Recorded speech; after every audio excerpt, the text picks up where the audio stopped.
तो उनकी जो समाधियां होती है उनको बोलते हैं दरगाह या मजार। मस्जिद जैसे हिंदुओं का मंदिर होता है, भगवान का घर है वो मस्जिद। पढ़ाओगे? चल अगले अगले के लिए लिखते हैं, थोड़े किलो नाम और लिखते हैं। 84 में से कितने बनवाए थे? 32। हाँ, कौन है तुम बताओ, पहला राणा कौन था? मेवाड़ में पहला राजा कौन बना इसने राणा लगाया? वो मेवाड़ का राजा था। हाँ, ऐसे नहीं पूछ सकते ना तुम कुछ भी। हम किसका इतिहास पढ़ रहे हैं? वो नेपाल का राजा है, नेपाल का इतिहास थोड़ी सिलेबस में। नहीं, इतना दिमाग नहीं लगाना अपने फालतू में, काम काम की चीजों में दिमाग लगाना। चलो, एक किला लिख लिया था हमने कुंभलगढ़, अगला लिखो असलगढ़। सिरोही में जगह पड़ती है असलगढ़।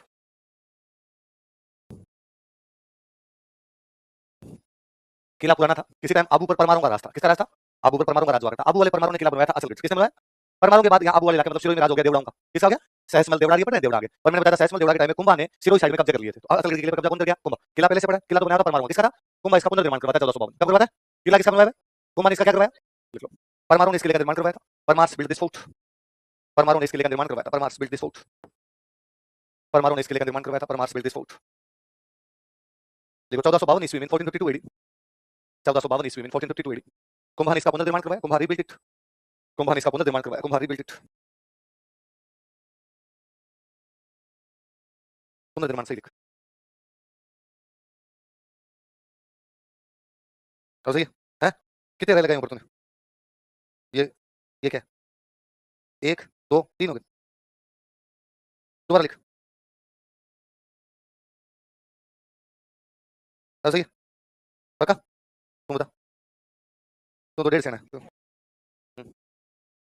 गलत। हाँ, और पुनर्निर्माण अंग्रेजी अंग्रेजी वाला ठीक है। मैं बोल रहा हूँ पुनर्निर्माण, मैंने पुनर्निर्माण थोड़ी बोला। हाँ, ये पुनर्निर्माण है। नहीं तो मैं पुनर् बोल रहा हूँ। हाँ,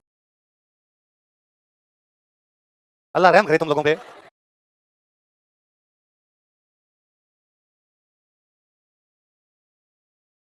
भाई पू न रे नी रे मान है, जहाँ बोला जाता है उसे आगे लिखा जाता है।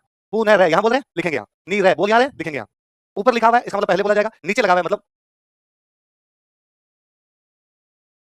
ये कहाँ बोल रहे हो? यहाँ ये कहाँ बोल रहे हो? तो लिखते समय ध्यान दिया करें, जैसा हम बोलते हैं वैसा हम लिखें। तो कई तो क्या करते हैं, इसको लिखते हैं ऐसे। कईयों को लगता है ऊपर करने तो 2 हैं, कैसे करें?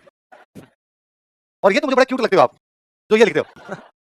तुम्हारे तो मेरे सिर पे हाथ फेरने का जी करता है कि तुम्हें पता है अपने लिखना आता। बड़ो साइड में रहो, अपने रहूंगा ही नहीं मैं बिंदी लगा के काम चला दूंगा। जैसे बोलते हो वैसे लिख लिया करो, कि क्यों लिख लिया करो, पू ने रे नी रे मा ने। अब आपने बताया 2 है, ये 2 चेंज करने, एक यहाँ लग जाएगा। 2-4 बार हैबिट में लाओगे, सोच सोच के लिखोगे तभी लिखा जाएगा, वरना ये सेम आप नहीं लिखते है ना। और मैं कहता हूँ कोई कहता है सर हिस्ट्री में क्या फर्क पड़ता हो गया, हिस्ट्री पढ़ने वाला जो बड़ा इरिटेट होता है ना, उसके अंदर क्या मतलब, उसको ये नहीं लिखना रहा ऐसे कैसे लिख सकता है। और वो तुमकी कॉपी चेक करने वाला बंदा जो है वो कोई प्रोफेसर सर है, 60 साल की उम्र का ही है, उनको ये लिखना आता है, उनको बड़ा अजीब सा लगता है यार इसको पुनर्निर्माण लिखना नहीं आ रहा। तो एक दो बार हम इस प्रकार की चीज लिखते हैं, वो पुनर्निर्माण में नंबर काट नहीं सकता, किसी से किसी नंबर काट लेता है। मैंने तो इसको नहीं दूंगा, इसको पुनर्निर्माण लिखना नहीं आता है, इसलिए जो भी लिखे उसको मन में सोचे, सोच के बाद लिखे। आई बात समझे? और एक तो और अच्छी बात बताऊं मैं, आप ये सब लोग, मैं सारे बच्चों में ये समस्या देखता हूँ, आप सारे बच्चे भी बात करते रहते हो, कोशिश करें कि कभी उन शब्दों का प्रयोग ना करें लिखते समय जो टीचर बोल रहा है ना। कि जैसे मैंने लिखवाया कि कुंभा ने महमूद खिलजी को हरा दिया, आप कोशिश करें आप लिखे कुंभा ने महमूद खिलजी को पराजित कर दिया, है ना। चेंज करें, कुंभा ने महमूद खिलजी को मात दी, कुंभा ने महमूद खिलजी को शिकस्त दी, कुंभा ने महमूद खिलजी को जीत लिया, महमूद खिलजी कुंभा द्वारा हरा दिया गया, महमूद खिलजी को कुंभा ने हरा दिया, महमूद खिलजी को कुंभा ने पराजित कर दिया। कितने प्रकार से सेंटेंस मिलेंगे, पर आप एक लाइन में स्टीरियोटाइप हो जाते हो। इससे क्या, इससे समस्या ये होती है। अब आप सारे बच्चों में, तमाम बेच में देखता हूँ, आपका एक ही बात पे ध्यान रहता है कि सर जो बोल रहे हैं वो लिखना है, इसके अलावा आसपास की बात पर तुम्हारा कोई भी ध्यान नहीं। इसलिए मैं कई बार लिखवाता हूँ कुंभा ने महमूद खिलजी, पहले मैं समझाता हूँ ना, देखो सारंगपुर का युद्ध है, ये इधर से अटैक कर रहा है, इधर से कर रहा है, ये उमर खान है, ये चाचा मेरा, पूरी बात बताता हूँ। ऐसा कभी नहीं सीधे लिखवा के बोल रहा हूँ, पहले मैं बताता हूँ, कहानी बताता हूँ, लिखता हूँ बोर्ड पे, फिर मैं आपको लिखवाता हूँ। आपको सारा समझ आ गया, एक सारंगपुर का युद्ध है, इस युद्ध के अंदर ये कारण है, कुंभा महमूद खिलजी लड़ रहे हैं, कुंभा जीत रहा है, जीत के आदमी क्या बना रहा है विजय। पहले बोर्ड पे लिख देता हूँ, फिर मैं कहता हूँ लिखो, और मैं आप लिखना शुरू करता हूँ। मैं बोर्ड उतार लो, आप लिखा दे सारंगपुर, मैं लिखवा इस युद्ध में कुंभा ने महमूद खिलजी को हरा दिया था, आप लिखते हो। इस युद्ध में कुंभा ने, इतना लिखते हो, इतना मैं लाइन को इंग्लिश में बोलने लग जाता हूँ, इंग्लिश बैटल दिस। अब मैं वापस हिंदी की तरफ आता हूँ, मैं वापस लिखता हूँ इस युद्ध में कुंभा ने महमूद खिलजी को, अब वहां तक लिखते हो, मैं वापस इंग्लिश की तरफ आ जाता हूँ। अब आपको भी पता आगे लिखना पराजित कर दिया, आपको पता आगे लिखना हरा दिया, फिर भी आप मेरी तरफ देखो बोल। और मान लो मैं ना बोलूँ ना, कहता है सर महमूद खिलजी ने उसके आगे, सर मैं थोड़ा पीछे रह गया, कहाँ रह गया पीछे, चलो कुंभा ने महमूद खिलजी को आगे क्या लिखूं, आगे रोटियां खिलाई। सर ये तो नहीं लिख सकता, तो क्या लिखेगा, सर हराया था तो लिख ले। वो जो सेकंड का टाइम बचता है आपके पास, आप जो खुद लिख लेते हो, इतने में लाइन याद हो जाएगी। फिर यदि स्टूडेंट अपने हिसाब से सेंटेंस फ्रेमिंग करता है तो नोट्स जल्दी याद होते हैं। अब आप पूरी एनर्जी इस बात पे लगा देते हो कि नोट्स अच्छे बनाने हैं, पूरी एनर्जी इस बात पे लगा दी आपने कि जैसा सर ने बोला है वैसा वैसा लिखना है ना, ये तो कभी होना ही नहीं चाहिए। मेरे तो याद है, मैं जब खुद कभी क्लास में बैठता था, मैंने सर ने जो बोला वो लाइन कभी लिखी नहीं, लाइन मतलब वो शब्द जो थे वो कभी लिखे नहीं। मैंने हमेशा कोशिश की, मतलब 80% मामलों 20% अपवाद जरूर है, 80% मामलों में कोशिश की कि मैं थोड़ा बहुत इसे उसको चेंज करूं। हाँ तो मेंस का था, बड़ा आंसर को लिखवा रहे थे, उसमें भाई जल्दी जल्दी लिख रहा था, बड़ी जरूर तो भी दिमाग में आता लग रहा है कुछ ना कुछ, किसी ने कहा कि लिखो इसका पत्ते गला, मैं लिख दिया मान करिए, है तो बात वही, बनाने तो मकान ही है। आपने तो बताइए मकान ही तो बनेगा और क्या है। सर ने लिखवाया कि मान लो कोई कोई लिखवाया, लिखो भाई कुंभलगढ़ का किला, आपने खाली लिखा कुंभलगढ़ दुर्ग, दुर्ग किला, एक ही तो बात, कहीं लिखा ही नहीं, मैंने लिख के छोड़ दिया, गढ़ भी तो वही है। क्यों लिखूं कुंभलगढ़ का किला, रिपीट क्यों करना है, कुंभलगढ़ अपने आप में किला है ना, बस वहीं पे लिख के छोड़ दिया। इससे क्या है, एक तो आप उस चीज पे सोचते हो यार मैंने लिखी है, वरना अब आप केवल ये कर रहे हो, सुन रहे हो, लिख रहे हो, सुन रहे हो, आपकी जो सोचने की क्षमता है वो पूरी तरीके से समाप्त हो चुकी है। पहले कोशिश किया करें, जैसे मैं लिखवाता हूँ कि इस किले का कुंभा के लिए रणनीतिक महत्व था, और मैं किसके लिए, अरदल सिंह के लिए, अलाउद्दीन खिलजी के लिए, अलाउद्दीन खिलजी का इस किले का अलाउद्दीन खिलजी के लिए रणनीतिक महत्व था। मैं आज भी बताता हूँ, ये देखो रणनीति का मतलब युद्ध की दृष्टि से महत्वपूर्ण था, क्यों लिखो रणनीति मतलब, आप लिखो ना युद्ध की दृष्टि से महत्वपूर्ण था। अच्छा, मैं क्या आजकल मैं चालू हो गया थोड़ा इस मामले में, मेरे नोट्स हैं जो मार्केट में इधर-उधर चलते रहते हैं स्प्रिंग बोर्ड वाले, उनमें मेरा किसी भी नहीं लिखा सामरिक महत्व था। क्या था? जिस बच्चे के नोट्स थोड़े से पढ़े हुए हैं, मैं जैसे कहता हूँ इस किले का वगैरह सामरिक महत्व था, लगता है यार ये नोट्स लिखा हुआ था, अपनी तरफ से सोच लिया, समय का मतलब युद्ध, इसलिए मैंने आपको बीच में सामरिक लिखा ही नहीं, और लिख रणनीतिक, ताकि जिसने पढ़ भी रखा है वो वापस दिमाग तो लगाएगा कि नहीं समर और रण एक ही होता है। समय का मतलब भी युद्ध, रण का मतलब भी, अपनी तरफ से लाइन लिख लो, इस किले का अलाउद्दीन खिलजी के लिए युद्ध की दृष्टि से महत्वपूर्ण, और चेंज कर दो, इस किले का बाहरी आक्रमणों की दृष्टि से महत्वपूर्ण, कुछ भी लिख सकते हैं ना। इससे क्या होगा, एक तो हमारी लेखन शैली सुधरती है, हमारे दिमाग में नए-नए विचार आते हैं, और हम ना एंगल्स रहते हैं, एनी टाइम क्लास में रहते हैं फिर। वरना अब क्या होता है, अब जब मैं जैसे हिंदी से बोल के इंग्लिश में जाता हूँ, तो आराम से इधर-उधर गाँव चले जाते हो 5 मिनट। छुट्टी कितनी तारीख से करेंगे कोचिंग वाले? पुराने बैच है वो तो कह रहे हैं कि 20 दिन की कर दे तो ठीक है, महीने की छुट्टी कर दे तो ठीक है। तुम्हें लगता है अभी नई-नई फीस दिए, ना नहीं करे तो भी ठीक है, दिवाली की तो 2 दिन दिए जला लेंगे खूब सारे, ज्यादा छुट्टी होनी नहीं चाहिए, क्योंकि तुमने अभी भी फीस दिया ना, और उनको ब्रह्म ज्ञान प्राप्त हो गया है। पुराने बैच वालों को पता है कि दुनिया पिघल गई है, कुछ नहीं पढ़ा है, पढ़ाई-वढ़ाई ऐसी चलती रहेगी, अपनी छुट्टियां ले ली जाए। तो आप क्लास में नहीं रह पाते हैं, आप क्लास में तभी रह पाएंगे जब आपका दिमाग भी साथ-साथ में काम करेगा। इससे एक चीज और होगी, इससे घर पे जाके जब आप याद करोगे तो उतना टाइम नहीं लगेगा जितना लगता है। मैं कहता हूं यदि आप 2 घंटे यहां लिख के गए और इसको वापस याद करने में 2 घंटे लग गए, इसका एकमात्र मतलब क्लास में थे नहीं। यदि वापस 2 घंटे ही लग रहे हैं ना पूरे-पूरे, इसका मतलब क्लास में नहीं थे। मेरा मतलब बस आप बोल रहे थे, आप उतार रहे थे। वो तो यार कोई कर लेगा। मैं कहता हूं उसमें आप क्या किसी ऐसे बच्चे को लाके बिठाया जाए जो 11th क्लास में पढ़ता है, 9th क्लास में पढ़ता है, वो ना उतार लेगा? जिसको लैंग्वेज लिखनी आ गई, 8वीं के बाद का कोई बच्चा इसको ये शब्द पकड़ने आ गए। मैं छोटे बच्चों को मैं बोलूं रणनीति हो गई सर, रणनीति क्या होता है ये तो बताओ। आपको बताइए, वर्ड तो बताइए, सामरिक भी पता है, रणनीति भी पता है, महत्व भी पता है, आप लिख लो। फिर कोई बच्चा नोट्स उतार लेगा। फिर उसमें आपकी क्या एबिलिटी है कि आप ग्रेजुएशन किए हुए बच्चे हो, थोड़ी एक बड़ी उम्र के लोग हो, मैच्योर लोग हो, आरएस की तैयारी करने वाले लोग हो, फिर आपकी क्या एबिलिटी है नोट्स लिखने के अंदर। इसलिए नोट्स हमेशा अपनी भाषा में लिखे जाने चाहिए, अपने हिसाब से लिखे जाने चाहिए। और आप नोटिस करेंगे मुझे, मेरे अलावा विजय सर आते हैं और मेरे बाद में जितने टीचर आएंगे, हम पहले कोई भी चीज बोर्ड पे लिखेंगे। आप 7 दिन हो गए ना आप आते हुए, 7 दिन आज या 6 दिन आपका, आप नोटिस कर लो, मैं का की को छोड़ के सब कुछ बोर्ड पे लिखता हूं। मैंने रतन सिंह नाम भी बोर्ड पे लिखा है, तो रतन सिंह लिखने की आवश्यकता नहीं है, मैं खाली बोल ही तो लिखो रतन सिंह। आप मुझे नहीं लिखो रतन सिंह बोर्ड पे लिखो, आता आपको भी रतन सिंह। पर मेरा ऐसा मानना है कि जब हम बोर्ड की तरफ देखते हैं फिर उतारते हैं, उससे ना हमारी ऑडियो वीडियो विजुअल मेमोरी बनती है। केवल सुनी हुई चीजें भी याद नहीं रह पाती इतनी, जितनी देख के सुन के लिखी हुई चीजें। फिर 3 क्रियाएं करते हैं, हम देखते हैं, हम सुनते हैं, फिर हम लिखते हैं। केवल मैं बोलता बोलता बोलता रहूंगा तो फिर उसे बच्चा है ना क्लास में उतना एंगेज नहीं रह पाएगा। इसमें तीसरी चीज और जोड़िए कि देखना है, सुनना है, खुद समझना है, फिर लिखना है। तो ज़्यादा आ जाएगी अपने आप चीजें, और इतना टाइम मिलता है। आप और नोटिस कर लीजिए, मैं किसी एक लाइन को हिंदी इंग्लिश दोनों मिला के 6 बार बोलता हूं, वो 3 बार हिंदी में, 3 बार इंग्लिश में। तो यकीन मानिए आप पीछे नहीं रहेंगे। ऐसा कभी नहीं होगा आपको कि सर हम सोचेंगे कि आप आगे निकल जाओगे सर, नोट्स कंप्लीट नहीं हो पाएंगे। और यदि मैं आगे निकल गया, आप रोक लेना, आप करें ना कि सर रुको, ये वाला लाइन कंप्लीट करो, मेरी कंप्लीट नहीं हुई, मैं सोचने लग गया था, फिर आगे बढ़ो। क्या होगा ज्यादा से ज्यादा 18 महीने का भी तो 19 महीने हो जाएगा, 20 महीने हो जाएगा, कुछ ही फर्क नहीं पड़ना। आपने 2 महीने एक्स्ट्रा पढ़ने की पढ़ाई तो की है, इधर-उधर तो नहीं घूमे, 2 महीने ज्यादा पढ़ लिया तो भी कुछ नहीं। ये तो हो सकता है, मैं धीमे-धीमे लिखवाऊंगा तो टाइम पीरियड बढ़ जाएगा थोड़ा, कोई बात नहीं। मैं तो हमें दिक्कत है इससे, मैं कोई आपको दिक्कत नहीं पढ़ी थी, हमने हमारा टाइम वेस्ट किया, पर इससे आपको घर पे जो रिवीजन का समय होता है वो ज्यादा मिलेगा। आपको चीजें याद करने में आसानी ज्यादा रहेगी। देखिए हर सब्जेक्ट में, इकोनॉमी भी जब लिख रहे हैं, इकोनॉमी की जो पर्टिकुलर इकोनॉमी की टर्म है, अब भाई वो तो वही लिखनी पड़ेगी, उसमें तो अपने को चेंज नहीं कर सकते कि भाई रेपो रेट है तो अपने क्या लिखनी पड़ेगी, रेपो रेट है ना, मुद्रास्फीति है तो उसको अपने क्या लिखना पड़ेगा, मुद्रास्फीति। उसमें अपनी तरफ से कोई भी चेंज करना नहीं। पर बाकी चीजें तो अपने हिसाब से होता है, गया था, किया था, हुआ था, इस प्रकार की चीजें तो अपने हिसाब से चेंज की जा सकती है ना। अपने हिसाब से चेंज करोगे, दिमाग लगाओगे, इसकी जगह क्या लिखा है। मैं जब लिखवाता हूं कि भाई उसने इस किले का पुनर्निर्माण किया, आपने दोबारा बनवाया, वही तो बात, पुनः दोबारा निर्माण बनवाया। मैंने अभी बोला परमाणु ने किला बनवा दिया था, कुंभा इसको दोबारा बनवाया, 2 लाइन। आप एक में करो ना, परमाणु द्वारा बनाया गया किला कुंभा द्वारा बनवाया गया, वो शॉर्ट करो, परमाणु द्वारा निर्मित किला कुंभा द्वारा पुनर्निर्मित किया गया, 2 लाइन एक में लिखे। पर वो आपको सोच के लिखनी पड़ेगी, ये आप चाहते नहीं। आप चाहते हो देख तेरे को 1 लाख रुपए दिए, पंचायती मत कर, बोल और लिखा, एक-एक शब्द तू बोलेगा तभी हम लिखें। हमारा ही दिमाग लगाते तो तेरे को रुपए क्यों देते रहे? ये नहीं करना भाई, इसमें तेरा घाटा मेरा, याद रखो मेरी बात, है ना। तो नोट्स हमेशा अपने हिसाब से बनाने, नोट ऐसे होने चाहिए कि आपके पड़ोसी से आपके शब्द ना मिले। इसका मतलब ये भी नहीं है कि पड़ोसी को कुंभा लिखा संगा कर दो। क्या मिलेगा तो मैं दूंगा सर, मैं एक बार मौका दो, यदि ऐसा कर सकता हूं महाराजा चेंज कर दूंगा सर, पद्मिनी मैं पद्मिनी जी का दूसरा लिख दूंगा सर। नहीं, वो तो नाम हिस्ट्री का नाम हो तो वही रहेगा, तो जो लैंग्वेज है उसको मैं मेरी तरफ से चेंज कर लूंगा। पर ऐसा कभी नहीं होगा कि मैं आपको समझाऊंगा नहीं, और नहीं समझाए तो मास्टर को रोक लिया करो, ये पहले समझाओ फिर लिखो, है ना। तमाम टीचर ऐसा करेंगे, यदि टीचर नहीं कर रहा, चलो मैं कर रहा हूं, मुझे रोक लिया, मेरे अलावा दूसरा कर रहा है, उनको रोक लेना। ना सर, पहले चीज समझाओ, उसके बाद लिखो, वरना मैं नहीं लिखूंगा।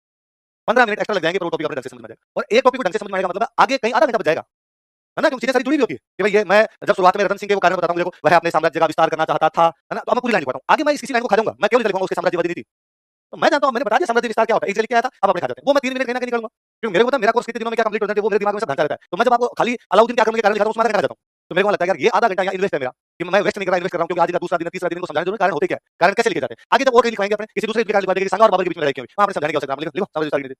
आप नहीं तो आपने से पूछोगे साम्राज्य विस्तार क्या होता है, आपके समझा ना, मुझे दोबारा बताना क्या होता है। मुझे दोबारा नहीं बताना कौन किधर से इधर आ जाता है, आप बताओ हां राजाओं के खिलाफ भगाओ तो दीदी इधर वाला इधर आ जाता है, इधर वाला उधर चला जाता है, वो टाइम अपना बराबर आ जाएगा कहीं ना कहीं। आप भी थोड़ा सा ध्यान दिया कीजिए। इसलिए किसी भी सब्जेक्ट के नोट्स बनाओ, अपना दिमाग लगा लगा के बनाना है हमेशा नोट्स, तो इससे क्या क्लास में तुम्हारे एक्टिवनेस ज्यादा रहेगी। और सबसे अच्छा तो वही बात है, घर पे जाके अब 4 घंटे पढ़ते हो, घर पे जाके वापस 4 घंटे पढ़ते हो, ये टाइम बचेगा।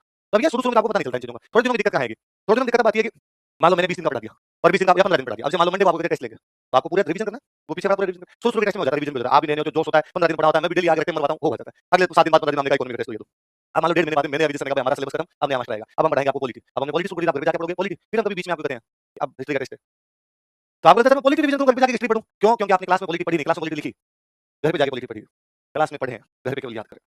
और कई बच्चों की आदत होती है नोट्स बड़े जमा जमा के लिखना, उन बच्चों को देख मुझे लगता है इसका एकमात्र उद्देश्य है कि अगली 7 पीढ़ियों के लिए नोट्स का इंतजाम करके जाऊंगा, इतनी अच्छी राइटिंग लिख के जाऊंगा कि मेरी पीढ़ियां कहेगी कि हे पर पितामह है, यदि तुम ना होते तो हमें बार-बार आरएस की कोचिंग करनी पड़ती और हम नोट्स कहां से लेके आ पाते। ऐसी राइटिंग तो आपके खुद के समझ में आ जाए, लिख लेंगे। कई बच्चे और मुझे बड़े क्यूट लगते हो आप, जो कहते हैं यहाँ पे अपने लिखते हैं घर पे जाके फेयर करते हैं, है ना? तुम्हारा मेरा जी करता है गाल खींच लूं मैं, कितने क्यूट हो तुम सारे के सारे। ये कैसे कर सकते हो यार? तुम 6 क्लास में पढ़ते हो कि यहाँ पे अपने करेंगे घर में फेयर करेंगे, ये रफर ये फेयर है, जो कुछ अपना यही है, इसके अलावा दूसरा कुछ भी करने की आवश्यकता। मैं जब उनसे पूछता हूँ क्या ऐसा क्यों करते हो तुम, तो उनके दो होते हैं। एक होता है कि सर इसे 2 बार लिखने से याद हो जाता है। यदि 2 बार लिखने से याद होता, आज घर पे जाके अखबार की कोई न्यूज़ 3 बार लिख लेना, क्या वो याद होती? नहीं होती। इसका मतलब याद तभी है जब आप क्लास में बैठे थे, याद तभी है जब आपने क्लास में ढंग से सुना था और कोई भी तरीका याद करने का आपका क्लास में ध्यान था। 2 घंटे तक वहीं बैठे रहे आप इजीली टिक के, इसलिए याद हुआ। इसमें और किसी की कोई योग्यता आप लिखने को क्रेडिट मत दीजिए, अपने दिमाग को क्रेडिट दीजिए। दूसरा उसका ये होता है कि सर राइटिंग खराब है। जब 20 साल में ना सुधरी, तुम्हें लगता है घर पे जाते ही उसमें अलग आ जाएगा। कभी राइटिंग ऐसी होनी चाहिए जो खुद के समझ आ जाए। खुद का लिखा हुआ खुद के समझ आ जाता है। ऐसा थोड़ी ना होता है कि आप यहाँ पे लिखते हो घर पे जाके चेक करते हो क्या लिख लाया। पड़ोसी को भाई साहब देखो यार लिखा तो मैंने ही है, पर भगवान जाने क्या लिख लाया। है ना? कई राइटिंग बारे में देखेगा आला पड़ी जन आप हूँ, सूखा पड़ी जन कोई के बाप हूँ। आला मतलब गिले गिले थे तब तो खुद से नहीं पढ़ेंगे और सूखने के बाद तो कोई बाप भी उसको पढ़े। इतनी बुरी तो अपनी यानी अपनी तो पढ़ी लेते हैं। एग्जामिनर वाली राइटिंग तो ऐसी होगी आपकी जो आपको नहीं समझ में आएगी। कारण कि पेपर इतना लेंथी होता है कि आपकी राइटिंग में खराब हो जाती है। और मैं कोई बात नहीं, जिनकी राइटिंग खराब है वो ज्यादा राजी रहिए क्योंकि उनका सिलेक्शन जल्दी होगा। मैंने यहाँ किसी को राइटिंग खराब की वजह से सिलेक्शन रुकते आज दिन तक नहीं देखा। उल्टा मुझे लगता है जिनकी राइटिंग खराब थी उनके सिलेक्शन फटाफट हो गए, उनको बेनिफिट ऑफ डाउट मिला। एग्जाम में लगा कुछ सही लिखा ही होगा। समझ नहीं आ रहा था उसको। और देखो एक होता है कोई मोती जैसे अक्षरों में पूरा दिमाग गलत लिखे तो मैं पकड़ में अरे क्या यहाँ लगा और कोई लगा यार लगा दिया, एक इधर लगा दिया, एक इधर से ऊंचा हो गया, हो गया यार कुछ ना कुछ करके। तो आपने लोड नहीं लेना कि राइटिंग से ऐसा कोई फर्क पड़ता है। इतनी खराब नहीं है आपकी, रीडेबल राइटिंग रीडेबल होनी चाहिए, उतनी है इतना वहां पर हो जाता है। तो पर वो राइटिंग वाला फिर भी इशू कि आप अपने हिसाब से कर ले जैसा करना है, पर यहाँ फेयर नहीं लिखे और हो सकता है तो सब अपने हिसाब से डाले।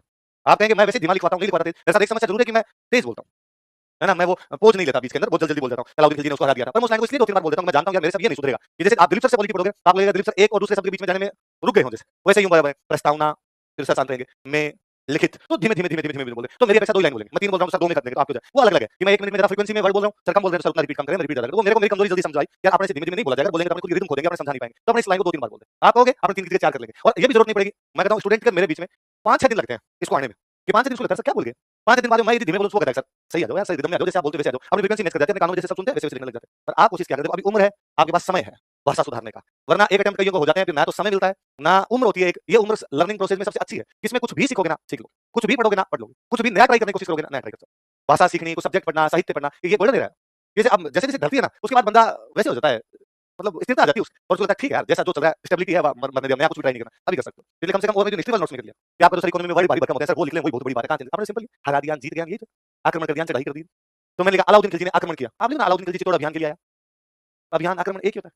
इसे और ने तो पर्यायवाची याद हुए हिंदी में काम आएंगे, कहीं पर्यायवाची लिखेंगे, स्टूडेंट अपना दिमाग नहीं लगाता। और आगे मैं उसको कहता हूं कि इस पुस्तक से अलाउद्दीन खिलजी के दक्षिण अभियानों की जानकारी मिलती है, वो मैं जवाब सर अभियान आक्रमण सेम ही बात है, वो की वो बात है। करोगे ट्राई करो थोड़ी, है ना? आपने 2-4 दिन यदि आगे पीछे भी हो टाइम लगे आपको तो मेरे कर देना सर रुक जाओ, ये वापस समझा दो, वापस समझाएंगे, पर थोड़ा थोड़ा कोशिश करो। ये जरूरी नहीं कि एक दिन में आपको रामानुजाचार्य बन जाओगे।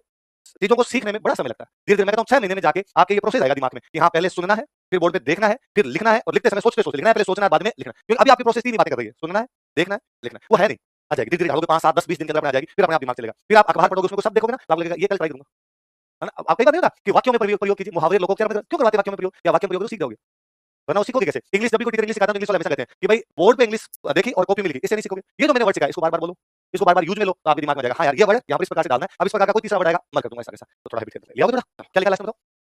हाँ 1452 में कुंभा ने इसके लिए क्या करवाया था? बोलो। इस किले में 2 मूर्तियां लगी हुई है, एक कुंभा की, एक कुंभा के बेटे की। कुंभा के बेटे का नाम था उदा। क्या नाम था? तो किस-किस की मूर्तियां? कुंभा और उदा लिख लो। इस किला में कुंभा तथा उसके बेटे उदा की मूर्तियां लगी हुई है। Statues of Kumbha and his son Uda are located in this fort. इस किले में कुंभा तथा उसके बेटे उदा की मूर्तियां लगी हुई है। Statues of Kumbha and his son Uda are located in this fort. Kumbha तथा उसके बेटे उदा की मूर्तियां लगी हुई है। ये जो मूर्तियां इनको बोलते हैं सावन भादो। क्या बोलते हैं? कोष्टक में लिख लो सावन भादो। इन मूर्तियों को क्या कहा जाता है? क्या कहा जाता है इनको? सावन। तब कोई आपसे पूछेगा सावन भादो नामक मूर्तियां कहां पर लगी हुई है, कहां पर लगी हुई है? अच्छा। और ये अपने 2 इस प्रकार की कोई चीजें होती हैं इनको सावन भादो करने की परंपरा है। कभी करनी माता का मंदिर है देश में वहां जाना, वहां 2 मिठाई बनाने के लिए कढ़ाई रखी हुई है, उन कढ़ाइयों का नाम क्या रखा है? सावन भादो। 2 चीजें हैं, तो दीघ में महल बने हुए 2 महल एक साथ, नाम क्या रख दिया? सावन भादो। वैसे 2 मूर्तियां नाम क्या रख दिया इनका? सावन भादो। कुमार उदा की मूर्तियां क्या कहा जाता है उनको? अगला किला लिख लो। अब मैं 2-3 किलों के बारे में नाम लिख रहा हूं, आप बता लीजिए।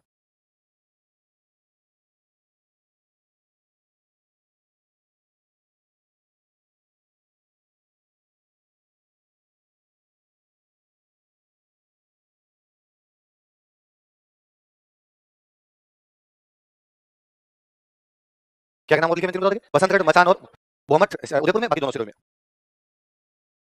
भोमट का पठार है उदयपुर साइड में, आगे हम और पढ़ेंगे भोमट का पठार ज्योग्राफी में। अब वो सुनो, देखिए 2 किलो नीचे वालों को वापस बात करता हूं। किले हमेशा रक्षा के लिए बनाते हैं। किले किस लिए बनाए जाते हैं? किले का मतलब है सिक्योरिटी। सिक्योरिटी कौन से जो बनाया जाता है वो क्या था? किला। सिक्योरिटी का मतलब वहां सेना रहेगी। सेना का रहने का जो एक प्रकार से देखिए वो कौन सा था? किला। अब कहीं से आक्रमण होगा तो सेना यहां से रोक लेगी। ये मचान सिरोही वाला इलाका, यहां पर एक जनजाति रहती है, जनजाति का नाम है मेर। क्या नाम है? मेर जनजाति वहां लूटपाट करती है। जनता का टैक्स कौन लेता है? राजा। तो जनता की रक्षा की जिम्मेदारी भी किसकी? राजा। और यदि मेर लूटपाट करते तो मेरों को कंट्रोल कौन करे? राजा। तो राजा ने मेरों को कंट्रोल करने के लिए जो किला बनाया कौन सा था? तो पूछे कि कुंभा ने मचान का किला कौन सी जनजाति पर नियंत्रण के लिए? आगे लिखो मेरों पर नियंत्रण हेतु टू कंट्रोल मेर्स। मेरों पर नियंत्रण हेतु टू कंट्रोल मेर्स। मेरों पर नियंत्रण हेतु टू कंट्रोल मेर्स। ऐसे ही एक जनजाति और है भील। कौन सी जनजाति है? भीलों पे कंट्रोल करने के लिए जो किला बनाया गया उसके लिए नाम क्या है? वो हम आगे लिखो, भीलों पर नियंत्रण हेतु टू कंट्रोल भील्स है। लूटपाट कर लेते हैं क्षेत्र में, जनता को लूटपाट कर लेते तो भी जनता को बचाना ही पड़ेगा। भीलों पर नियंत्रण हेतु टू कंट्रोल भील्स। तो व्यापारी वहां से निकल रहे होते हैं, उन पर आक्रमण करके चीजें छीन लेते हैं। आक्रमण का मतलब ये थोड़ी कि सेना लेके आए राजा पर आक्रमण किया। आक्रमण का मतलब जनता को परेशान करना, ये भी तो हो गया। तो जनता को सुख सुविधा देना या जनता को सही सलामत रखना भी किसकी जिम्मेदारी है? भाई दो चीज होती है, सेना और पुलिस। अभी तो दो है ना, बाहरी आक्रमण हो तो सेना, अंदर कानून व्यवस्था मेंटेन करते हैं। पहले दोनों ही राजा था ना भाई, तो राजा ने पुलिस का काम भी तो करना है, जनता को सुविधा देनी है। तो मेलों के नियंत्रण के लिए कौन सा? मचान। और भीलों के नियंत्रण के लिए कितने में से कितने किले थे? तो बस ये मुख्य मुख्य किले पढ़ लिए। इन किलों की कुछ बातें और है वो अपने जब किले पढ़ेंगे वहां पर और पढ़ लेंगे, है ना। अब देखो मंदिर कौन कौन से बड़े कुंभा देखो, मंदिर टेंपल्स।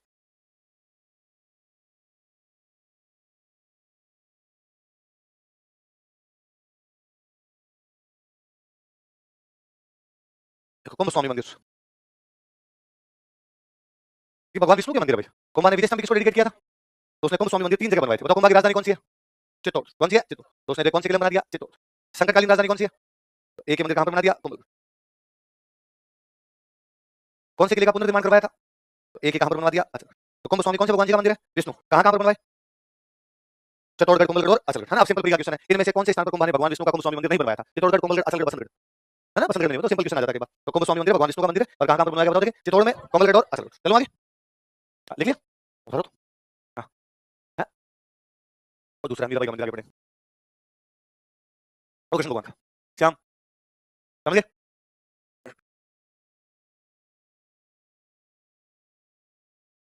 क्या क्वेश्चन है? लाना ऐसा नहीं था, वो कुंभ श्याम मंदिर का था, चित्तौड़ था उसका। दोबारा देखना, तुम्हें याद है वो क्वेश्चन, दोबारा देखना। चलो आगे देखो, एक मंदिर है चित्तौड़ के किले में, उसका नाम है शांतिनाथ जैन मंदिर। क्या नाम है? शांति। या इसी का एक नाम है श्रृंगार चौरी मंदिर। उतार लो ऐसे कैसे, फिर मैं समझाता हूँ। शांतिनाथ जैन टेंपल या श्रृंगार श्रृंगार चौरी टेंपल। शांतिनाथ जैन टेंपल या श्रृंगार चौरी टेंपल। श्रृंगार देखने में कैसे लिखा है? देखो तो मैं पहले तुम्हें हिंदी पढ़ा दूं यार, ठीक है। ये सह है, क्या है? ये लगा सकते हैं या ये लगा सकते हैं। ये लगा तो इसका मतलब रे, ये लगा तो इसका मतलब री, ठीक है। तो जब आप ये लगाते हो, श्रवण कुमार, श्रृंगार, क्या बोलते हो? यदि हम दोनों लगाते हैं, इसका मतलब रे भी लगा दिया, री भी, सर री, तब क्या बोलते हैं? इसे श्रृंगार, ऐसे तो लिखा है, श्रृंगार है कि श्रृंगार है? फिर एक ऊपर और लगा ले, सर कहता है। और मैं तेरे जैसों के लिए बोर्ड पे लिखता हूँ कि तुम देख देख के लिखो, और जिसको नहीं लिखना था वो मैं बोर्ड पे, वो तो उसको कॉन्फिडेंस होगा, श्रृंगार मैं लिखता हूँ। तो श्रृंगार चौरी मंदिर, इसका नाम क्या है? जैनों में 24 भगवान है, एक भगवान जी का नाम है शांतिनाथ। क्या नाम है? शांतिनाथ जी का मंदिर, इसका नाम क्या हो गया? शांतिनाथ। जैनों का मंदिर, जैनों का बनाया हुआ मंदिर। चौरी का मतलब होता है मंडप। चौरी का मतलब क्या होता है? लड़कियों की शादी में अपने घरों में जो मंडप बनाते हैं उसको क्या बोलते हैं? जिसके चारों तरफ फेरे होते हैं उसको क्या बोलते हैं? ऐसा माना जाता है कि यहाँ पर बाद में इस मंदिर के पास कोई चौरी बनी थी, राजकुमारी की शादी होगी, इसका नाम क्या हो गया? श्रृंगार। बाकी जैनों का मंदिर शांतिनाथ मंदिर। ये बनाने वाला जो बंदा था उस बंदे का नाम था वेलका भंडारी। क्या नाम था? भंडारी जैन है। एक वेलका भंडारी नाम का कुंभा के दरबार में एक बंदा है और उस बंदे ने मंदिर बनाया। कौन सा मंदिर? शांतिनाथ जैन, जिसका एक नाम और क्या पड़ गया? ये बंदा कुंभा का कोषाध्यक्ष था। कौन था कुंभा का? ट्रेजरी समझ, ट्रेजरी समझ, कोष खजाना संभालता था, कोषाध्यक्ष, ट्रेजरर था उसका। उसने इस मंदिर का निर्माण करवाया। कहां पे करवाया? चित्तौड़। कहां पे करवाया? चित्तौड़। देख लो, चित्तौड़ में वेलका भंडारी ने इसका निर्माण करवाया था। इन चित्तौड़ वेलका भंडारी बिल्ट इट। चित्तौड़ में वेलका भंडारी ने इसका निर्माण करवाया था। इन चित्तौड़ वेलका भंडारी बिल्ट इट। चित्तौड़ में वेलका भंडारी ने इसका निर्माण करवाया था। इन चित्तौड़ वेलका भंडारी बिल्ट इट। आगे लिखो, वह कुंभा का कोषाध्यक्ष था, वो ट्रेजरर ऑफ कुंभा। वह कुंभा का कोषाध्यक्ष था, वो ट्रेजरर ऑफ कुंभा। वह कुंभा का कोषाध्यक्ष था, वो ट्रेजरर ऑफ कुंभा। क्या था कुंभा का? कोषा। चलो आगे, शादी क्या बताया मैंने? शादी देखिए किसी के होते हुए, देखिए तो लड़का लड़की चक्कर करते हैं, किसकी तरफ करते हैं? मंडप, उसको राजस्थानी भाषा में क्या कहेंगे? हाँ, तो किस लिए चौरी कर? आगे हम बढ़ेंगे, चौरी कर कौन सा था? जिसके घर में चौरी बनेगी उसको क्या देना पड़ेगा? चौरी एक्स। किसके घर में बनेगी चौरी? लड़कियों की शादी में जो मंडप बनता है, और तुम लड़कियों, ये सवाल पूछने का कोई अधिकार, नागरिकता छीन लूंगा मैं ऐसे सवाल पूछा। चलो आगे अगला लिखो।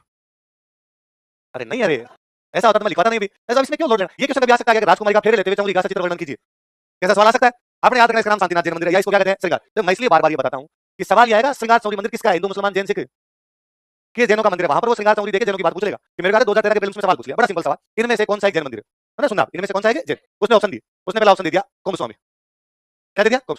उसने दूसरा दे दिया समिधेश्वर। क्या दे दिया? समिध। उसने तीसरा दे दिया तुलजा भवानी। क्या दे दिया? उसने चौथा दे दिया सतबीज देवरी। क्या दे दिया? और उसने पूछा इनमें से कौन सा एक जैन? कौन सा एक? सुनो, अरे सुनो प्लीज, जल्दी मत चला कीजिए, जल्दी मत उठना कीजिए, धैर्य बेहद जरूरी है, चीजों को समझिए। मैं आज सुबह से 2 बैच में बात बता रहा था, मैं यदि कोई मजाक भी करता हूं ना तो आप मानिए आगे काम आएगी। तो मैंने यूं ही नहीं किया, मैं इस मामले में पूरा व्यापारी हूं, 1 मिनट इधर का उधर नहीं होने देता, उतना ही बोलता हूं जितना काम का है। वरना मेरे को लगता है मेरे बोले हुए एक-एक शब्द के रुपए मिलने चाहिए, पॉकेट में कुछ नहीं बोला जाए। मेरे से क्लास के बाहर का ना सब कांड आए हैं, बिना पैसे के उगलती नहीं है मेरे से। पैसे दिए होते तभी उगलती है मेरे को कहानियां। इसलिए सुनो आप, एक-एक बात का अर्थ है। क्वेश्चन है इनमें से कौन सा एक जैन मंदिर? हमारे मंदिर पड़े हुए नहीं, ऑप्शन देखिए, पहला ऑप्शन क्या है? मैंने अभी बताया कुंभा विष्णु को अपना स्वामी मानता है, इसका मतलब ये विष्णु मंदिर, इसका मतलब जैनों का लेना देना। दूसरा क्या है? अपने को नहीं पता कुछ भी, आप केवल ये बात जानते हो जिनके पीछे स्वर लगाई है मंदिर किसके? शिव जी के, इसका मतलब जैनों का इससे भी लेना देना। अगला कौन सा है? भवानी का तो जैनों से वैसे भी लेना देना नहीं हो सकता भाई। भवानी पांडे कटवाती है, पांडे बकरे कटवाती है। जैन अहिंसा अहिंसा अहिंसा, उधर हिंसा का कोई भी लेना देना भाई। ऊपर वाले 3 मंदिर तो जैनों के नहीं। चौथा मंदिर क्या है? आपने तो नाम भी पहली बार सुना है, आपको तो ये भी नहीं पता कि मंदिर किसका है। उत्तर यही है ना? अब हम आगे पढ़ लेंगे धीरे धीरे यार कि 27 मतलब 27, 27 का मतलब क्या है? देवड़ा मतलब मंदिर। छोटे छोटे 27 मंदिर बनवाए जैनों ने, इसलिए उन 27 थे एक साथ इसे नाम क्या दे दिए? अलग अलग भगवान के, फलाना जी भगवान का, फलाना जी भगवान का, फलाना जी भगवान का अलग अलग बनवा दिया उन्होंने। आई बात समझ? तो 27 देव किसका मंदिर हो गया? जैन। तो मैं इसीलिए कह रहा हूं कि वो नहीं देगा आपको कि शांतिनाथ जैन मंदिर किसका है। आप भी बता दोगे जैनों का, वो कहेगा श्रृंगार चौरी मंदिर किसका है। अपने ध्यान पे ध्यान देने वाली बात है कि श्रृंगार चौरी मंदिर जैनों का है, और जैनों में कौन से भगवान जी का है? शांतिनाथ जी। किसका है? आप और ध्यान देंगे, सीखेंगे चीजें तो आपको पता चलेगा कि जैनों के ज्यादातर भगवान के भी नाथ लग रखा है। आदिनाथ, आगे कोई पढ़ेंगे मल्लीनाथ, आगे पढ़ेंगे नेमीनाथ, आगे पढ़ेंगे पार्श्वनाथ, आगे पढ़ेंगे संभवनाथ, आगे पढ़ेंगे सुमतिनाथ, आगे पढ़ेंगे संभवनाथ, कुशनाथ पढ़ेंगे, ये आपने पढ़ा अभी शांतिनाथ। समझ में आ रही है? सुपार्श्वनाथ है, सुपार्श्वनाथ चरितम, अलग अलग चीजें पढ़ेंगे। चीजें धीरे धीरे धीरे आपके दिमाग में घुलेगी, फिर कभी क्वेश्चन आएगा। मैं कहता हूं क्वेश्चन कभी वैसा नहीं आता जैसे नोट्स में लिखा हुआ है, वो लैंग्वेज चेंज करता है कि वैसा वैसा क्वेश्चन जैसा नोट्स में लिखा है वैसा तभी पूछा जाएगा जब पेपर में बनाऊं। कि फिर मेरी मेंटलिटी नोट्स लिखवाने की और मेरे क्वेश्चन की मेंटलिटी सेम होगी। यहां पे मैं बताऊं टेस्ट सीरीज में जो आपसे क्वेश्चन पूछेगा उसकी लैंग्वेज भी नहीं होगी, क्योंकि टेस्ट सीरीज वाला बंदा अलग बैठा है। मैं चीजों को अलग प्रकार से सोचता हूं, वो चीजों को अलग प्रकार से सोचता है, एग्जामिनर और अलग प्रकार से सोचता है। ये वहां पे अपना क्विक डिसीजन होता है कि यार ये बात जो हमने पढ़ी है वही पूछ रहा है, दूसरी है। इसलिए हर चीज पे ध्यान दिया करें, सुना कीजिए चीजें।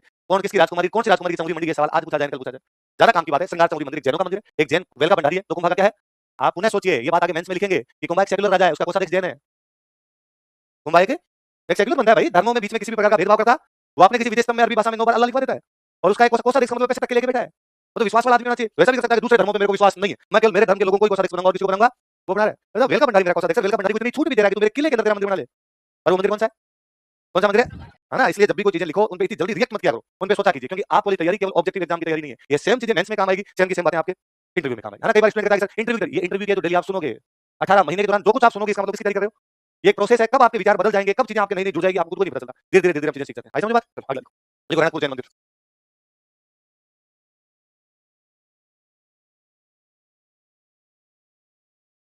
रणकपुर इधर पाली जिले में 1439 की बात है।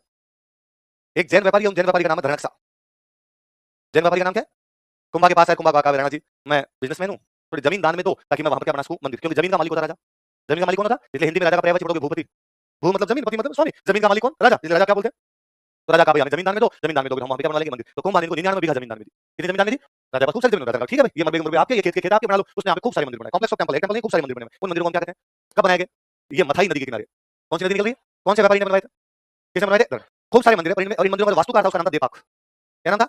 पर इनमें सबसे अच्छा जो मंदिर है उस मंदिर का नाम है चौमुखा मंदिर। क्या नाम है? खूब सारे मंदिरों में सबसे अच्छा मंदिर कौन सा है? चौमुखा। इस चौमुखा मंदिर में मूर्ति लगी हुई आदिनाथ जी की। किसकी मूर्ति है? आदि, आदि का मतलब पहला, नाथ का मतलब भगवान, जो पहले भगवान वे कौन हुए? आदिनाथ। तो ऋषभ देव जी का क्या कहते हो? आदिनाथ। मंदिर का नाम क्या है? इसका मतलब मूर्ति के 4 मुंह है। मूर्ति के और चतुर्मुखी मूर्ति, इधर मुंह इधर मुंह इधर इधर, चतुर्मुखी मूर्ति, आदिनाथ जी की चतुर्मुखी मूर्ति, इसलिए नाम क्या हो गया? मंदिर बड़ा सा है इसलिए उस मंदिर में खूब सारे पिलर है। 1444 कितने पिलर है? खूब सारी मूर्तियां, इसलिए बोलते हैं मूर्तियों का अजायब घर। क्या बोलते हैं? खूब सारे स्तंभ, तो स्तंभों का अजायब घर। कौन से मंदिर को स्तंभों का अजायब घर कहते हैं? कौन किसकी मूर्ति है? कौन से मंदिरों का हिस्सा है? जो कब बनाए गए? किसके द्वारा? कौन था धरणसा? व्यापारी था, बिजनेसमैन था। वास्तुकार कौन था? कौन सी नदी किनारे? मुख्य मंदिर कौन सा? मूर्ति किसकी? पिलर कितने? इसे क्या कहा जाता है? दिखवा दूं? देखो देखो 1439 ईस्वी में 1439 एडी, 1439 ईस्वी में 1439 एडी, जैन व्यापारी धरणक शाह ने, जैन मर्चेंट धरणक शाह, जैन व्यापारी धरणक शाह ने, जैन मर्चेंट धरणक शाह, जैन व्यापारी धरणक शाह ने, जैन मर्चेंट धरणक शाह, जैन व्यापारी धरणक शाह ने मथाई नदी के किनारे मंदिरों का निर्माण करवाया था। Build this temples near river Mathai. Mathai नदी के किनारे मंदिरों का निर्माण करवाया था। Build this temples near river Mathai. Mathai नदी के किनारे मंदिरों का निर्माण करवाया था। Build this temples near river Mathai. Mathai नदी के किनारे मंदिरों का निर्माण करवाया था। एक लो वास्तुकार बराबर देपाक, आर्किटेक्ट। वास्तुकार समझ लो? वास्तुकार कौन था? देपाक। वास्तुकार कौन है? देपाक। नीचे लाइन चेंज कर लिखो। इनमें चौमुखा मंदिर सबसे प्रमुख है। Chaumukha temple is most prominent in them. इसमें चौमुखा मंदिर सबसे प्रमुख है। Chaumukha temple is most prominent in them. इनमें चौमुखा मंदिर सबसे प्रमुख है। Chaumukha temple is most prominent in them.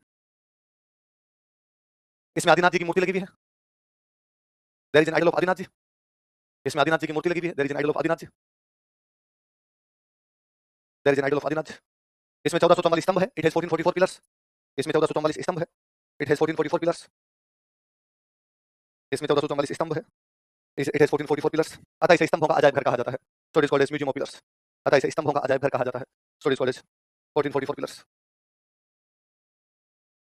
क्या कहा जाता है इसे? स्तंभों का अजायब घर। अब सुना देखो काम की बात। कोई मंदिर, महल, माल या दरगाह, मस्जिद, मजार कुछ बनेगी, उनके बाहर क्या लगेंगे? अभी देख कैसे भी राजाओं की प्रशंसा होती है, उनको क्या बोलते हैं? इसके बाहर लगी हुई है रणकपुर प्रशस्ति। क्या लगी हुई यहाँ पर? बाकी तो तुमके कुंभा के टाइम में कुंभा की बातें पता चल रही। दो अलग बातें बताता हूँ। एक तो इसमें लिखा हुआ है कि बापा नाम का आदमी अलग था, काल भोज नाम का आदमी अलग था। नॉर्मली हम मानते हैं काल भोज को क्या कहा गया, बापा रावल, बाकी सब अभिलेखों में है, पर इसमें बापा अलग बताया, काल भोज अलग, शायद गलती से लिख दिया गया होगा, पर फिर भी कोई क्वेश्चन अपने से पूछेगा कौन सी प्रशस्ति में बापा तथा काल भोज अलग अलग बता दिए गए, कौन सी में रणक। और सुन, इसमें सिक्कों के लिए, सिक्का मतलब मैं बोल सकता हूं मुद्रा, नोट, पैसे है ना, पहले सिक्के चलते नोट होते थे, मुद्रा, मुद्रा के लिए सब इस्तेमाल किया हुआ है, कॉइन्स के लिए सब इस्तेमाल किया हुआ है, क्या किया हुआ है, क्या किया हुआ है, आप वाली पीढ़ी इन बातों से आगे आ गई, दादाजी वाली जो पीढ़ी है वो अभी तक भी नोट को नाना बोलती है, पैसे होते हैं, कोई आज भी ज्यादा पैसे लगा रहा है, कितना नाना है, कितने पैसे पड़े जो उड़ा रहा है इस प्रकार से, तो मुझे लगता है यार कई पीढ़ियों तक ये सब नानक यूज में ले रहे थे हम, अब धीरे धीरे अपने वाली पीढ़ी भूल गई, इसलिए अपने को याद करना पड़ता है कि मुद्रा के लिए शब्द इस्तेमाल किया गया, तो आप याद रखना, आपको पूछेगा नानक शब्द क्या कहलाता है, या नानक शब्द किसके लिए इस्तेमाल किया जाता है, कॉइन्स, कॉइन्स के लिए कौन सा शब्द इस्तेमाल किया जाता है, तो रणक प्रशस्ति की दो अलग बातें याद रखना, कुंभा की विजय वो सब भाई सारी प्रशस्ति, क्योंकि कुंभा के टाइम में कुंभा की तारीफ होगी, इसमें क्या है, पर दो अलग बातें, तो बापा काल भोज को क्या बताया गया, अलग अलग व्यक्ति मुद्रा के लिए क्या शब्द इस्तेमाल, आएगा समझ, देखो देखो रणकपुर प्रशस्ति में, रणकपुर यूलोजी, अभी क्या बताया मंदिर का बना, रणकपुर प्रशस्ति में रणकपुर यूलोजी, बापा तथा काल भोज को अलग अलग व्यक्ति बताया गया है, Bappa and Kal Bhoj are considered different persons, were considered different persons, Bappa तथा काल भोज को अलग अलग व्यक्ति बताया गया है, Bappa and Kal Bhoj are considered different persons, Bappa तथा काल भोज को अलग अलग व्यक्ति बताया गया है, Bappa and Kal Bhoj are considered different persons, line चल को, इसमें मुद्रा के लिए नानक शब्द का इस्तेमाल किया गया है, word Nanak is used for coins in it, इसमें मुद्रा के लिए नानक शब्द का प्रयोग किया गया, word Nanak is used for coins in it, मुद्रा के लिए क्या इस्तेमाल किया गया, नानक, इसी बड़ी इंटरेस्टिंग चीज बताता हूं, मुद्रा के लिए क्या शब्द इस्तेमाल हुआ है, नानक, इससे हम लोग सिक्कों को क्या बोलते होंगे, नानक, कहां पर ये प्रशस्ति, रणकपुर, रणकपुर कहां पे, पाली में आज भी एक गांव उसका नाम है नाना, गांव का नाम क्या है, हो सकता है ना कभी वहां सिक्के बनते हो, वो जगह है जहां पे नाने बनते हो, उस जगह का नाम क्या हो गया, इसका मतलब हो सकता है वहां टकसाल थी, वहां पे क्या थी, जहां पे सिक्के बनाए जाते हैं उसको क्या बोलते हैं, इंग्लिश में अपने कहते हैं उसको मिंट, या हिंदी में क्या कहते हैं उसको टकसाल, इस वजह से जहां पे टकसाल रही हो, नाने बनते हो, गांव का नाम क्या पड़ गया, किसी ने बताती है कि इसका मतलब पुराने टाइम में बसावट रही होगी, पुराने टाइम में लोग रहते होंगे, वो सिक्के भी बनाते होंगे, वो नानक बोलते होंगे, तो उस वजह से गांव का नाम क्या पड़ गया, तो उस समय लोग इस शब्द ज्यादा इस्तेमाल करते थे, तो प्रशस्ति में भी क्या लिख दिया गया, आई बस तो कोई मुद्रा के लिए नानक शब्द का इस्तेमाल किसमें किया गया, रणकपुर प्रशस्ति, कैसे बोलते नानक शब्द किसके लिए इस्तेमाल किया जाता है, याद रही बात, अब आगे लिखो, साहित्य लिटरेचर, पहले तो हम आर्किटेक्चर पढ़ रहे थे, अब लिख लो लिटरेचर, कुंभा संगीत का अच्छा जानकार था, हमने शायद उस दिन भी बात की थी, वो वीणा बजाता था, बात की थी, तो कुंभा एक अच्छा म्यूजिशियन था, और उसके जो म्यूजिक वाले टीचर थे उनका नाम था सारंग व्यास, क्या नाम था, देखो कुंभा एक अच्छा संगीतज्ञ था, Kumbha was a good musician, Kumbha एक अच्छा संगीतज्ञ था, Kumbha was a good musician, Kumbha एक अच्छा संगीतज्ञ था, Kumbha was a good musician, तथा सारंग व्यास उसके संगीत गुरु थे, and Sarang Vyas was his music teacher, तथा सारंग व्यास उसके संगीत गुरु थे, and Sarang Vyas was his music teacher, तथा सारंग व्यास उसके संगीत गुरु थे, and Sarang Vyas was his music teacher, line जल्दी लिख लो, वह वीणा बजाया करता था, he used to play veena, वह वीणा बजाया करता था, he used to play veena, वह कौन, Kumbha, he used to play veena, वह वीणा बजाया करता था, ये बात इसलिए लिखवा दी कि आगे याद रहेगी, कुंभा की जो किताबें ज्यादातर किससे संबंधित है, संगीत, म्यूजिक से संबंधित, अब मैं किताबों के नाम लिखा हूं, आप उतार लीजिए,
क्या नाम बताओ, देखिए, सुधा प्रबंध, कामराज रतिसार, हरि वार्तिक, संगीत सुधा, संगीत मीमांसा, संगीत क्रम दीपिका, नाम से पता चलता है संगीत की किताबें लिखी, कौन कौन सी दोबारा बोलोगे, सुधा प्रबंध, कामराज रतिसार, हरि वार्तिक,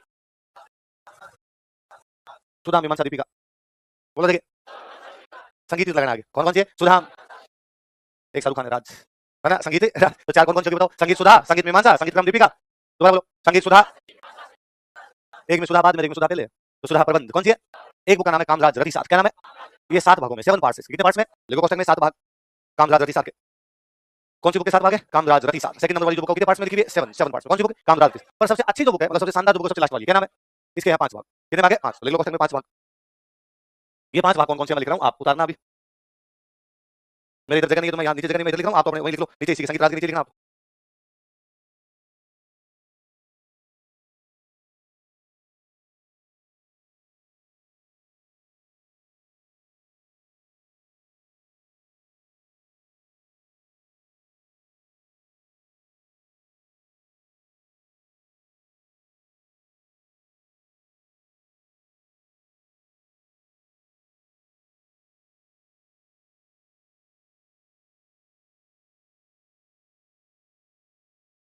पांचों के नाम बता दो, क्या क्या नाम बताओ? देखिए, पाठ्य रत्न कोश, गीत रत्न कोश, नृत्य रत्न कोश, वाद्य रत्न कोश, रस रत्न कोश। क्या क्या नाम दोबारा बोलो? देखिए, पाठ्य रत्न कोश, गीत रत्न कोश, नृत्य रत्न कोश, वाद्य रत्न कोश। दोबारा बोलो एक बार, पाठ्य रत्न कोश, गीत रत्न कोश, नृत्य रत्न कोश। को माने पहले का पहले पढ़ो भाई, फिर गाओ, फिर नाचो, फिर बजा बजा के नाचो, मजा आएगा, रस मिल जाएगा। पहले क्या पढ़ना है, फिर गाना है, फिर लास्ट में क्या मिल जाएगा? तो पाठ्य, गीत, नृत्य, वाद्य। तो पहले कौन सी है? पाठ्य रत्न कोश, फिर फिर लास्ट वाली याद होगी बात? पहले कुमार गीत वाली किताबों का नाम बोलो, क्या क्या? सुधा, प्रबंध, कामराज, रतिसार, हरि, वार्तिक, संगीत। 7 भागों में कौन सी?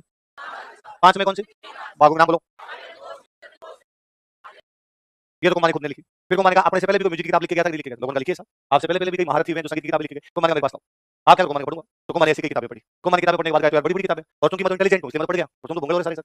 तुम इन किताबों कैसे पढ़ोगे? तो कुमार ने इन किताबों के छोटे रूप लिखे। क्या लिखे? क्या लिखे? सुनना, पुनः सुना के काम आएगी। किसी कठिन किताब का सरल रूप, किसी बड़ी किताब का छोटा रूप। दो बातें, कोई टफ किताब है उसको इजी कर दिया जाए, कॉम्प्लिकेटेड है उसको क्या कर दिया जाए? इजी। कोई बड़ी लार्ज बुक लिखी हुई है, बड़ी किताब लिखी उसको क्या कर दिया जाए? शॉर्ट कर दिया। दो चीजें हो सकती है। किसी टफ बुक का, कॉम्प्लिकेटेड बुक को इजी किया जाए उसको बोलते हैं भस्य। क्या बोलते हैं? किसी बड़ी किताब को छोटा कर दिया जाए उसको बोलते हैं टीका। क्या बोलते हैं? कठिन सरल कर दिया जाए तो क्या हो जाएगा? बड़ी छोटा कर दिया जाए तो आपके नोट्स टीका है। बुक बड़ी होती है, हमने उसको क्या कर लिया? या भाष्य। बुक कठिन होती है, हमने इनको क्या कर लिया? इजी लैंग्वेज, अपनी लैंग्वेज लिखा, याद करना आसान रहती है। बुक को याद करना इतना आसान नहीं होता जितना आसान किसको याद करना होता है? तो एक होता है भाष्य, क्या होती है? टीका। कुमार ने संगीत की बड़ी बड़ी किताबों के छोटे रूप लिखे। कुमार क्या लिख रहा है? क्या लिख रहा है? टीका। अंग्रेजी वाला शब्द और अच्छा है, कमेंट। कैसा था वो? कमेंट से हमने बनाया कमेंट्री। क्या बनाया? तो टीका को क्या बोलते हैं? कमेंट। जैसे आप भी अपने कहते हैं यार उसने मेरे पे कमेंट कर दिया, तो कमेंट छोटा होता है बड़ा होता है? ये होता है कि किसी ने, आप ये कहोगे मेरे पे 16 लाइन का कमेंट किया उसने। कमेंट कैसा मतलब क्या किया उसने? यार उसने जो कमेंट मार दिया, मेरे को गुस्सा नहीं आता यार, उसने कमेंट मार दिया, मेरे पे गुस्सा आ गया। एक लाइन बोली, छोटी सी बोली, पर वो मेरे को चिढ़ाने वाली, चुभने वाली बात। ये तो कुमार ने कमेंट्री लिखी। क्या लिखी कुमार ने? देखो कुमार की टीका है, कमेंट्रीज ऑफ कुंभा।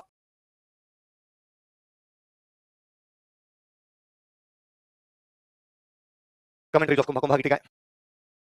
मैं 3 नाम लिख रहा हूं, ऐसे उतार लीजिए, फिर अपन समझ लेंगे।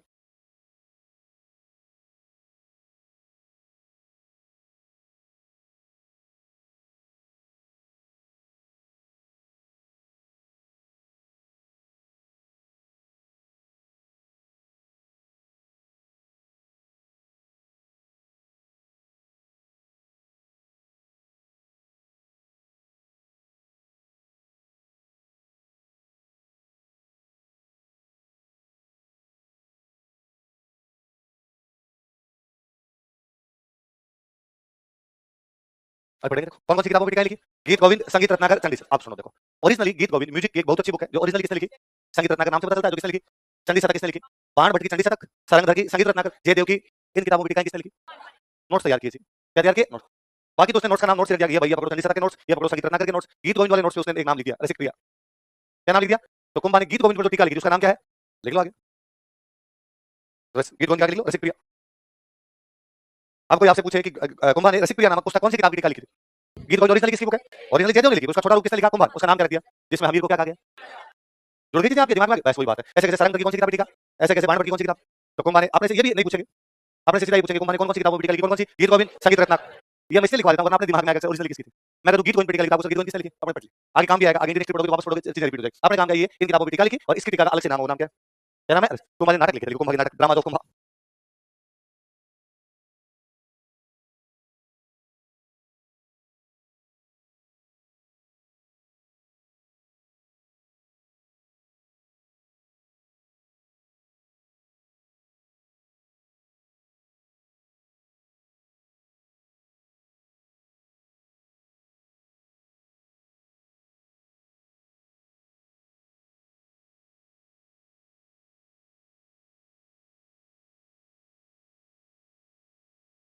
चार नाटक के नाम बोलो, क्या क्या नाम है? अतुल्य चातुरी, मुरारी संगति, नंदिनी वृत्ति, रस नंदिनी। नाम बोलो दोबारा, क्या क्या? अतुल्य चातुरी, मुरारी संगति, नंदिनी वृत्ति, रस नंदिनी। किसके नाटक है? इनकी भाषाएं बढ़िया। पहले पहला नाटक कौन सा बताओ? अतुल्य चातुरी कौन सा है? संस्कृत में लिखा हुआ, लिख लो संस्कृत। संस्कृत। अतुल्य चातुरी की भाषा क्या है?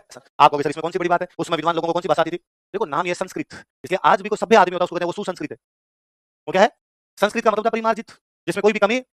संस्कृत वो लैंग्वेज है जिसके अंदर कोई भी कमी कई पीढ़ियों के बाद में, कई शताब्दियों के बाद में, कई खोज के बाद में एक हम ऐसी भाषा लेके आए जो साइंटिफिकली रूप से पूरी तरीके से प्रूव थी। वो भाषा कौन सी? हमारी संस्कृत, जिसमें किसी प्रकार की कोई कमी सम एकदम बराबर कर दी, एकदम सही कर दिया हमने। उस भाषा का नाम क्या गया? तब विद्वान लोगों को संस्कृत आया करती थी, तो हमने कहा संस्कृत में कौन सा लिखा? अतुल्य चातुरी। कौन सा लिखा? अगली कौन सी? कन्नड़ में। कौन सी भाषा में? कन्नड़। लिखो कन्नड़। कौन सी भाषा में? कर्नाटक की जो भाषा है वो कौन सी है? कन्नड़। तो मुरारी संगति कौन सी भाषा में थी? कन्नड़। अगला कौन सा? नंदिनी आता मादी सटकली, मराठी। कौन सी भाषा है? लिखो मराठी। लास्ट कौन सी? नंदिनी वृत्ति। नंदिनी वृत्ति किसमें? अतुल्य चातुरी किसमें? मुरारी संगति। और ये नंदिनी वृत्ति।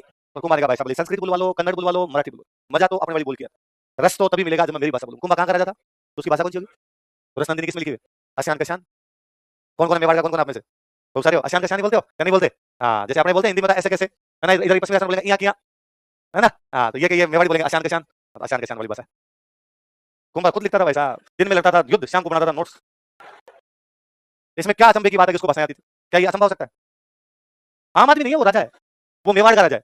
भाई आज मैं अभी क्लास में 2 बोल रहा हूँ, हिंदी इंग्लिश। मैं राजस्थानी बहुत अच्छी जानता हूँ, मैं पंजाबी बहुत अच्छी जानता हूँ, लिखनी बोलनी पढ़नी समझनी सब कुछ आती है। अब कई सालों की प्रैक्टिस छूट गई, बाकी बचपन में मुझे थोड़ी उर्दू आया करती थी कि गांव में हमारे एक मदरसा था, पापा के बार उधर भेज दिया करते, पापा की पोस्टिंग मुसलमान गांव थी, मतलब अली बे ते पे से कई दिन सीख के आए उसमें। तो क्या बड़ी बात होती है इसमें, यदि उसमें ढंग से सीख जाते। तो भाषाएं सीखनी कोई बड़ी बात नहीं। दुनिया में आप सबको अपने को 2-3 भाषाएं आती है, उनमें प्रैक्टिस नहीं है ना भाई? हिंदी अंग्रेजी तो बोल ही रहे हैं, टूटी फूटी बोलो कुछ तो बोल रहे हैं, और एक अपनी जो मदर टंग है वो बोल ही रहे हैं। आप इनमें लिखना शुरू करो, थोड़े दिन में पानी में तो जाओगे। हैं? पंजाब की भाषा है। ऐसे कोई कन्नड़ विद्वान रहा उसने सीखी होगी उससे। आगे नरेंद्र सर आएंगे आपको पढ़ाने के लिए, है ना? एंशिएंट जर्मन आती है उनको, जर्मन आती, शानदार वाली जर्मन बोलते हो।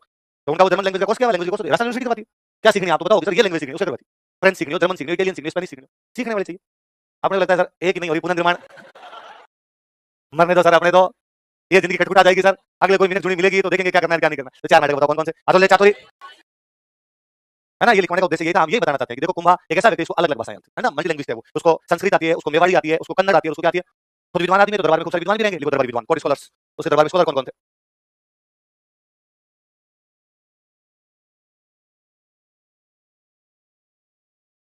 आप में से कुछ जो नवोदय में पढ़ा हुआ? नवोदय पास आउट कितने हैं? आप नवोदय से हो? 9th कहां से की? कहां से? उड़ीसा? और उड़िया आती है थोड़ी बहुत? ये जितने नवोदय के इनको एक लैंग्वेज कोई दूसरी आती है, इनको किसी को मराठी आती है, किसी को कन्नड़ आती है, किसी को उड़िया आती है। नवोदय वाले 9th क्लास के अंदर पढ़ने के लिए 1 साल बाहर किसी जिले के राज्य में भेज देते हैं, कहां की लैंग्वेज है? बुलवा के देखें, उड़िया बोल के दिखा दो। दो भाई माइक दो इनको, उड़िया बोल के दिखा। हैं? अरे क्या बोल गया भाई? माइक दो। देखो गलत गाली नहीं निकालोगे, भाई हमें पता ही नहीं चले। हाँ आपन को नाम कना हाँ कर भाई, हाँ आपन को नाम कना आपका नाम क्या है? ये तो हम समझ गए, ऐसा बोलो तो मैं समझ नहीं आया। अच्छा सा बोलो, घुंघरू ले आया, हम नाचे। क्या था तू, क्या फीस दिया सर, ये तो गाय और तू नाच। ऐसे नहीं हो सकता। और कोई एक शब्द और बोल के, एक शब्द और एक लाइन बोल के बता दो मेरे को। बोल के तुम कितने सालों में? और कौन था, और किसको कौन सी आती है? आपको कौन सी आती है? मलयालम? अरे आप तो कुछ ही बोल रहे, हमें तो आती है नहीं। ओन 2 3 4 5 हाँ सही सही, एक बार पहले सुनो सही फिर हंसना। हाँ ओन 2 3 4 5 ये क्या गाना गा रहा है तू? अरे माइक रख तो पास में। गिनती है 1 2 1 2 3 4 1 2 3 4 गिनती बोली, 1 2 3 बोल बोल बोल। ओन 2 3 4 पूरा पूरा बोला। अरे मेरे सुनो, ओन 2 3 4 5 आर यट ओन पते पते फतेह फतेह, पते पते लास्ट में दो फतेह फतेह, पते ओन पते फतेह और फतेह, पते ओन पते एक तो फतेह हां ओन पते ओन, हां ओन पते ओ ओन पते ऐसा। सर वो इसे मलयालम में लगाती लिखना है अरे हिंदी में कैसे लिखेंगे? हां शायद ओन पते चलो आज से मैं बोलूं फतेह ओन फतेह। नहीं सर फिर नहीं और 1439 में कहता 1 4 3 फतेह। सर पते नहीं है पता है हाँ पत पत, हाँ चलो पत फतेह नहीं भाई, पत याद रखना, पत बोलूंगा मैं। हाँ हाँ आप भी मलयालम बोलेंगे, थोड़ा सा और सुना दो। ओन 2 3 4 5 6 पता ओन पता और जैसे कि नमस्ते बोलते हैं उसको बोलते हैं नमस्कारम। नमस्कार, वो ठीक है। पास में को माइक पढ़ाई को। और जैसे किसी का अपना नाम बोलते हैं तो किसी से पूछते हैं कि आपका नाम क्या है, नन्हे पैर है। नल्ला पेर है, अरे नल्ला पेर है। और जैसे मुझे बताओ मेरा नाम राजवीर है, तो सर इंदे पेरे बोलते हैं नन्हे पेरे इंदे पेरे तुम कुंभा की बात करिए, क्लास में प्रतिभा कूट कूट के भरी है। नल्ला पेर है, नल्ला पेर है। ये साउथ इंडियन लो केरला के लिए, ये थोड़ी देर में श्रीलंका भी बोल देगा। चलो वो इसी बीच में किसी इसके हाँ उधर दो। आपको कौन सी आती है? जब फॉरेन लैंग्वेज है, मैं 1.5 साल अरे विदेशी भाषा है, 1.5 साल कोर्स के, हिंदी से अच्छा लिख सकता हूँ, बोल सकता कौन हूँ। सी भाषा? जोंगखा लैंग्वेज है, जोंग भूटान में किले को बोलते हैं, और उनके राजा महाराजाओं के मुंह से जो भाषा निकलती है वो जोंगखा कहलाती है। नालू छे राजवीर सालू हिंगी तिंगले नवे समय क्यों जान बोला। क्या कर राजू सर को इंग्लिश कुछ नहीं आती ऐसा? मेरे गुरु को सादर प्रणाम। ओ बड़ा बड़ा। एक्चुअली मैं तो डिफेंस ये आपने क्यों सीखी? मैं 1.5 2 साल भूटान पोस्टिंग काट के आया यूएन मिशन से, अच्छा। तो उनके साथ रहा, आप सीखा। आर्मी में? हाँ मेडिकल रिटायरमेंट आया हूँ अभी। अच्छा आप यूएन मिशन में हाँ, पीस पीस कीपिंग 2 साल के लिए हमें मौका मिला। अच्छा। और हमने भूटान की संस्कृति जहाँ पर 70% अनिवार्य है पेड़ वहाँ पर, तो वाकई में लोग खुश रहते हैं, कहते हैं हैप्पीनेस इंडेक्स वहां का बहुत हाँ बहुत अच्छा। वो क्या है सर, ज्यादा स्ट्रेस नहीं लेते, महिला प्रधान देश है। अच्छा, और वहाँ सुंदर पर घर के इसलिए आपने सब कुछ लड़कियों पे डाल दो, चिंता करने की आवश्यकता। हाँ और सर और बताओ। वहाँ पर सर हाइड्रो प्रोजेक्ट्स हैं, इंडिया उनको एज ए छोटे भाई की तरह पालती है, एक नॉर्दर्न स्टेट की तरह। और अच्छा। वो हमारा ज्योग्राफिकली भी इंडिया और चाइना के बीच में बीच में basically आता है, हम बफर है अपना। हाँ डिस्प्यूट नहीं चाह रहे उनसे। तो वैसे भी जो उनके राजा है जिग्मे केसर नमग्याल वांचुक, उनके राजा नाम है जिग्मे केसर वांगचुक नामग्याल। हाँ जिग्मे केसर नमग्याल वांचुक जो 5th किंग है, उनकी कल्चर है वो छोटा सा देश है, लगभग 7.5 8 लाख पॉपुलेशन है। और सबसे सबसे बड़ा हाँ मैनेजमेंट इतना बढ़िया, उनके हर घर के मुखिया का नंबर राजा के पास है। यदि वो रूल तोड़ते हैं, उनके ट्रैफिक रूल इतने बढ़िया हैं, हम सर कल्पना भी नहीं कर सकते यहाँ पर। तो वो ट्रैफिक रूल तो सर अपने बढ़िया है, नहीं सर, वहाँ क्या है, कोई भी फॉलो नहीं करते सर अपने। फॉलो सर करते हैं। वहाँ क्या है सिस्टम जो है, हम भी फॉलो कोशिश करते हैं। वो हर जैसे पड़ोस ने कोई गलती कर दी तो डायरेक्ट फोन लगा देते हैं, किंग उनको फोन करके आ जाता है मुखिया, हाँ भाई देश में रहना सीधा है। लगा रहा हूं। हाँ अपने असल की नंबर बढ़ रहा है। किधर लालू की तोड़ दी। ये बहुत अच्छी बात कही आपने। थैंक यू चलिए सर, थैंक यू। अब मान गया, कुंभा भी जानता होगा। देख लो आप F9 बेस कितना टैलेंटेड है, मलयालम में सर ने तो नई लैंग्वेज बता दी कोई। अदर भाई विद्वान लिखो, पहला विद्वान लिखो,